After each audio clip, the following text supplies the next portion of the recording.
Lacey Everett here with Minds in Motion. Today's guest is Dotsie Bausch, who is an Olympic medalist for cycling. Also won 8 U.S. national championships, 2 Pan American gold medals, and a world record. Dotsie is now an activist, speaker, and the founder of a company called Switch for Good. Dotsie shares the power of curiosity and how being addicted to learning can help you. She also shares a touching and courageous story about overcoming struggles and how she had a severe addiction and was healing from an eating disorder to becoming a healthy-minded, wonderful person who got an Olympic silver medal.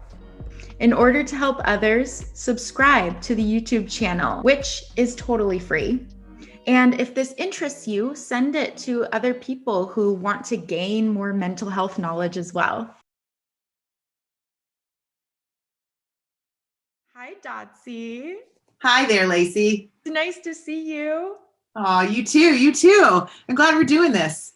Me too. So how long have you been cycling? Well, let's see. My professional career was about 13 years, but I retired in 2012. So I'm still riding. So now I guess we're over 20, but I just ride for fun now. Wow. And what does your riding for fun look like? Is that still pretty intense compared to a general person who go out to ride a bike? It's probably a little more intense than a general bike ride, but it's way less intense than what I am used to, from doing it for a living, for sure.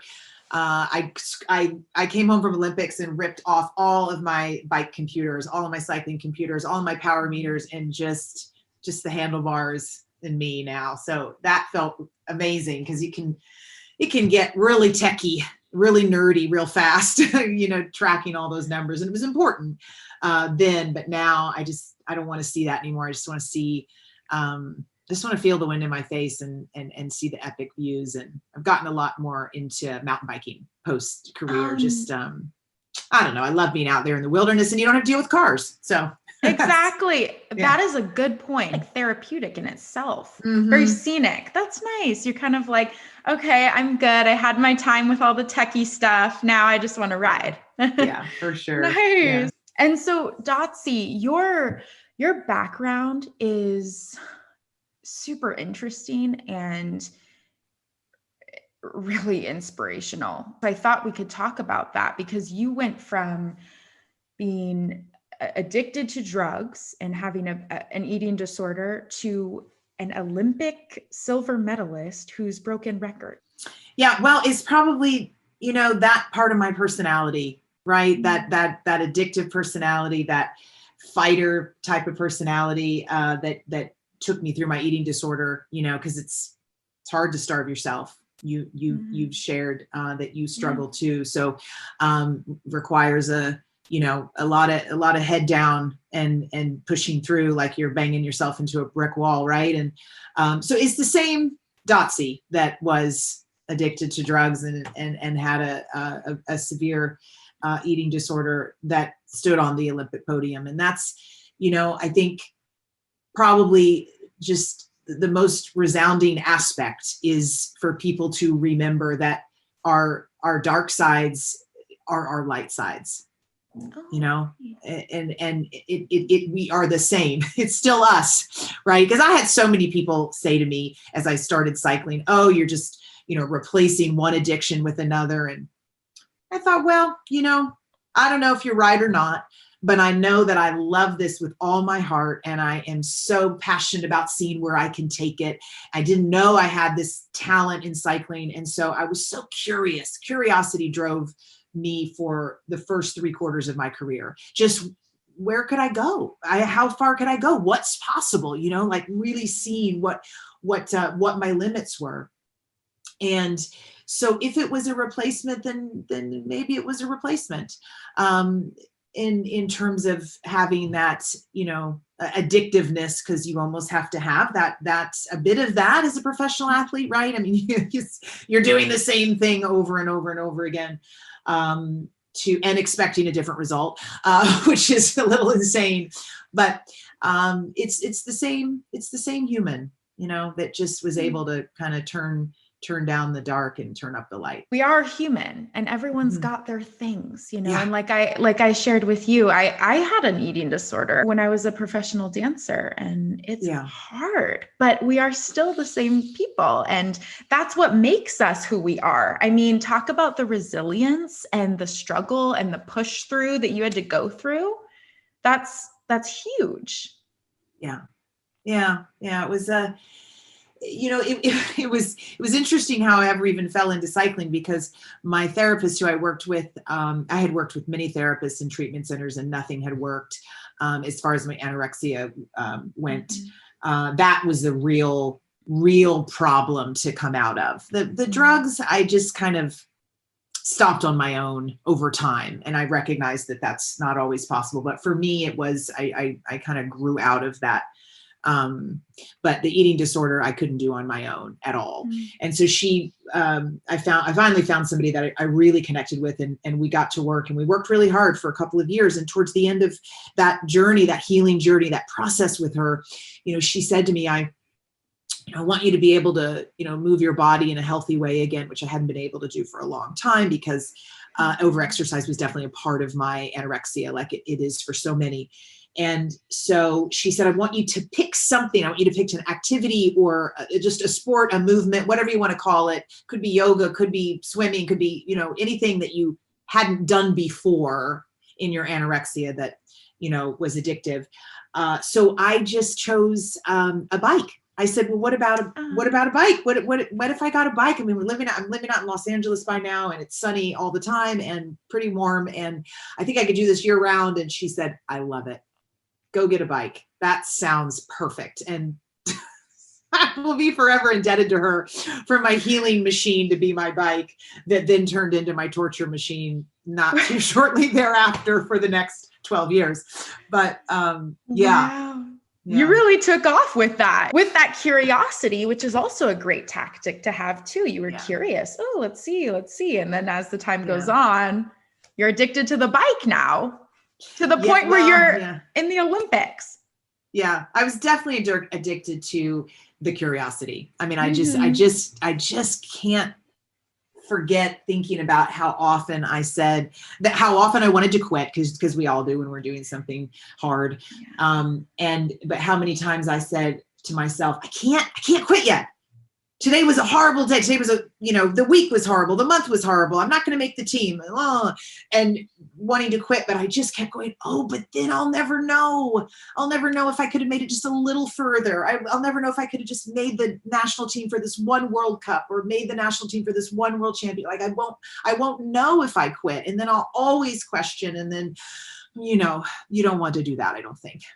As an older person, like, I should have done XYZ. So it really was curiosity that kept me on the bike. It's kind of like, you don't know until you try. So we might as well just give it a good go. And then you're satisfied, because if I hadn't made it, I still say I would have been satisfied, because I went all the way and gave it a go. And if we had gotten last at the Olympics, it was like, I gave it everything I had. So there wasn't anything left. So I would have said, okay, that's how it was supposed to end. Nice. Yeah. And Dotsie, with your eating disorder, did you find out the source of it? Was it more of kind of like a control thing? Like sometimes with eating disorders, it's like nothing about the food. It's really just everything's out of control in my life, and I need to control something. And food sometimes just is that for someone. And they're like, okay, I can control my food. That's how it was for me. Or was it kind of just about body image and your food, and what was? It was so much. I think it's so often not about the food at all. I think so many people don't recognize that eating disorder is very similar to any other type of addiction, whether it be drug addiction or alcohol addiction, sex addiction, gambling addiction. Like, it's just, you've just chosen restriction, food restriction, or food binging as your poison instead of the alcohol or the gambling. Like, this is your poison and you're acting out on inner pain. It has nothing to do with the food. And it's easy to point at the food because, you know, everybody eats, we all have to eat. So it's, I think it's kind of, it just makes more sense to people to say, oh, it's, you know, it's about the food or about wanting to be really skinny or really not skinny or whatever. And it's not, I was just acting out. It was just my choice of poison to act out on my inner pain. And without going into too in-depth of a story, it was control for me. You nailed it. Okay. I was at a point in my life, this is what, you know, before cycling, obviously, where I was feeling lost and afraid, and a lot of self-loathing was going on. And the eating disorder gave me a way to assert control over something, right? And it kind of gave me a high, because it's hard to starve yourself, as we mentioned before. It's, you know, so if you can do it, you starts to really build this incredible sense of like, I'm kind of awesome, you know, like I've got this, I have complete control over this. Yes. And it feeds on itself. Right. And that's what's scary. So. Wow. And how did you get through that, Dotsie? No, it's not overnight. You know, you wake up, oh, it's gone. But right. Any evolution of therapy, and it sounds like for you was helpful. Yeah. Yes. It's like, I think with any other addiction, for quite a long period of time, I didn't recognize it. I didn't want to recognize it. People around me started to recognize it. They, you know, called for me to get some help, you know, called on me to get some help. And I was, you know, just turning them all down, and I don't have a problem. I don't have a problem. So the first step was like, when I looked in the mirror one day and was like, this could kill you. Like, I remember going, this is like, if I continue on this track or on this route, but I wasn't too concerned about that. I thought, well, if it kills me, it kills me. I was kind of in that space where that didn't really, that didn't scare me that much. So when I finally decided to get some real help, it was honestly just out of a desire to, it was for my family. It was because they had been so upset and had tried for so long. And I finally just came to this realization, okay, this is probably going to kill me, but I need to try to get better for them, because when I die, they need to know I tried, which is, of course, they wouldn't have cared about if they lost me, whether I tried or not, probably. But it was in my head that I needed to show them that I was going to try. And so through the journey of trying for them, I started trying for myself. You know, just one day I started just kind of starting to try for myself. I think it's when I saw that it was a little bit of light, that it was a possibility that I could get better, you know, and not live with this forever. Because I definitely went into my therapy journey thinking, you know, that I would never get 100%. You know, I just thought this will always be a part of my life. Maybe I could just get a little bit better. But, and when I was finally shown that, oh, wow, I actually could possibly live outside the confines of this cage that is anorexia, I thought, wow. So, and I started wanting it for myself. You know what? It kind of ties in with your curiosity part of yourself. Like, you're kind of like, wow, there's a possibility that I can heal. I'm curious. I want to do it. And then over time, you're like, wow, Dotsie's back, you know? Yeah, you go, well, it's like, yeah, it's true. You're right. Yeah, I think so. And gosh, Dotsie, I can relate. I can 100% relate to that. It's hard. And I admire you for getting through that and speaking about it and helping others with that kind of thing, because it's lethal. Having an eating disorder absolutely is. I have some friends that have lost their lives to anorexia, and your body, it starts to eat its own organs. And so the most common death of anorexia is a heart attack, because your body started to eat its own heart tissue. I mean, it's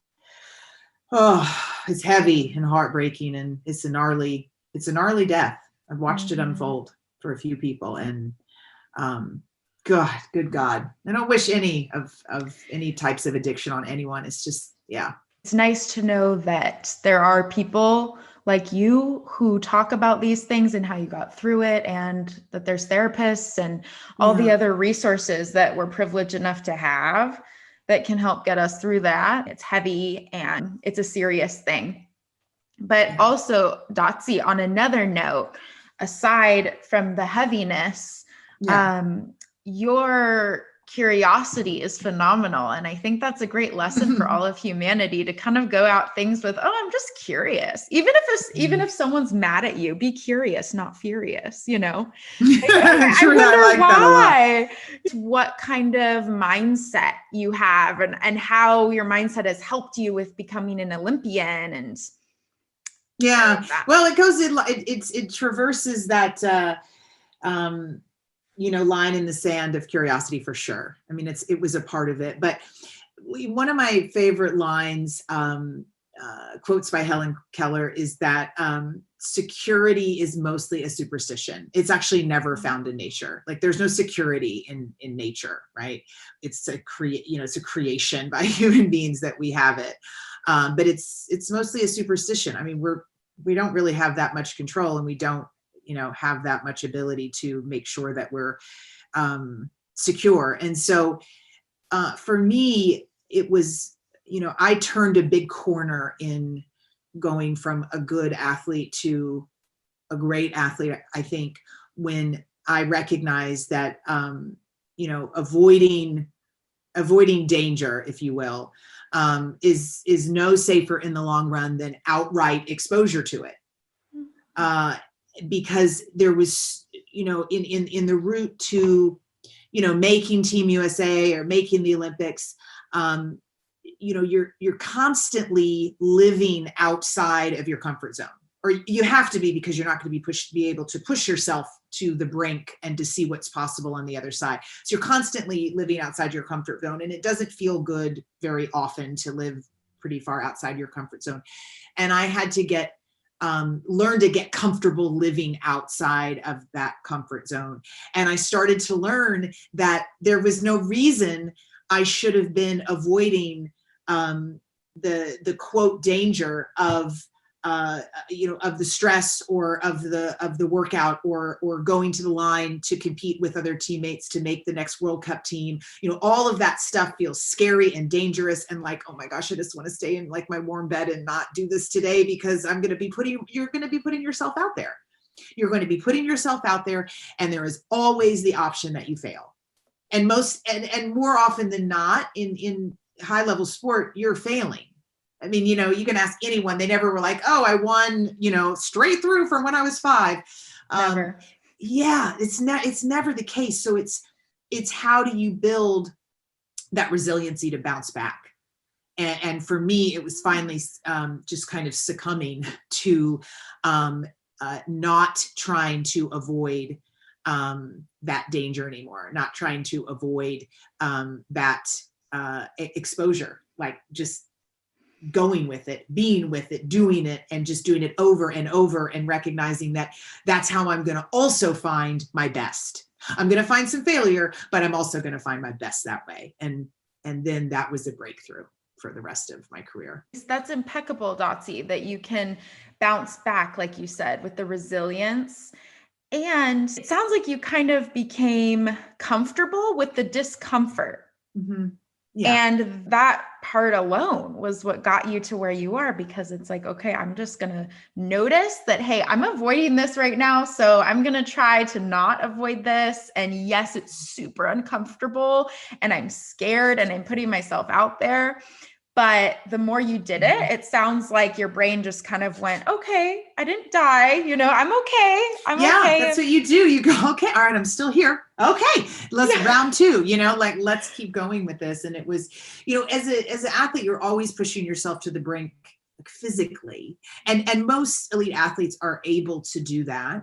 But it's a whole nother ball game to be able to push yourself past those emotions, past those fearful emotions that I'm putting myself out there in front of, let's say you're at a race, national championships or something, the people that I love, my teammates, my coach, my husband, and I don't want to disappoint them kind of thing. And I had a teammate on Team USA that was an extraordinarily gifted cyclist. And she was definitely better than I was. She was technically better and she was stronger.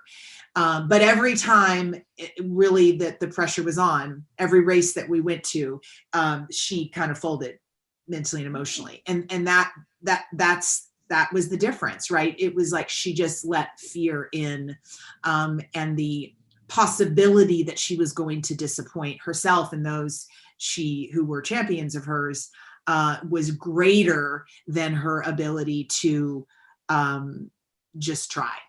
Wow. and not worry about what the outcome was. And if she could have gotten it together mentally, I probably wouldn't have been on the team.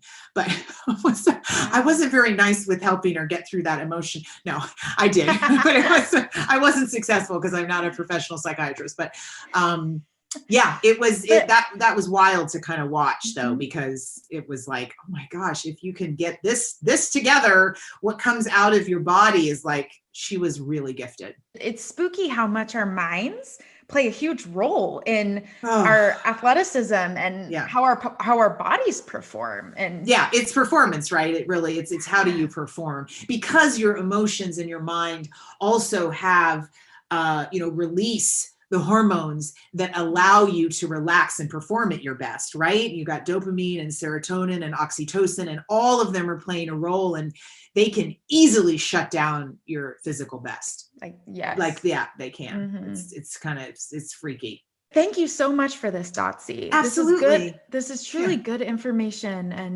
And I know people who admire you, including myself. So I'm honored to get to speak with you today. Good luck with this project. And thank you for doing it, because you're going to help a lot. You're going to help a lot of athletes and a lot of people. Yeah, that's what I'm hoping. You are. I'm getting my doctorate right now in psychology, but I'm like, not everyone can afford therapy. I mean, we charge so much.